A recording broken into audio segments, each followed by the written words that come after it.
Үл хөдлөхөрөнгийн 4 зэрэглэл байдаг гэж тэнхлэг зууч томьёолдог. Энэ ямар томьёол вэ? Юугаараа ялгаатай вэ?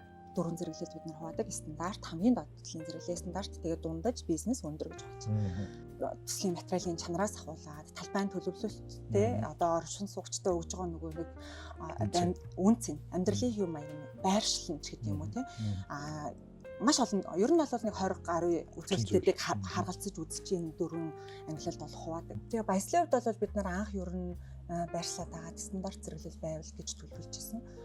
Гэхдээ ерөнхийдөө нөгөө төсөл хөгжүүлэлтийн явцад за тэгээд ер нь бол одоо тэр газар маань бол New Progress-ийн бүр хамгийн одоо өсөж хөгжсөн хамгийн анхны байршил шүү дээ тийм утгаараа бас тэд нар маань айгуу тийм гоё сэтгэлээрээ хандсан. Манай гал голомт гэдэг утгаараа энийг бол ингээд нэг гоё юм болгомоор байна гэдэг байдлаар айгуу хандсан.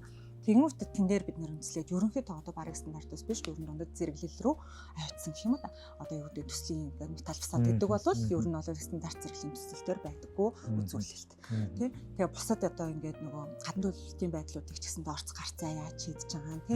Энэ байдлуудыг ингээд харгалзаад үзэхээр ер нь бол төсөл маань дэше стандарт нь өндөр болоод дундад зэрэглэл рүү очсон байна.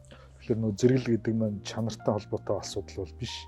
Угаасаа орон сууцны хэрэгцээ шаардлага байгаа хүмүүсийн хувьд төлбөрийн чадамжийн хувьд мөн амьдралын чанарын аль түвшингээс дээшлэх гэж байгаа вэ гэдгээс хамаарат янз бүр байдаг учраас тэр хэрэгцээнд л тохируулсан зэрэглэл шүү дээ. Тэрнээс одоо стандарт гэхлээр хамгийн муухай амиг ашиглаад байдаг гэсэн ойлголт бол биш тийм ээ.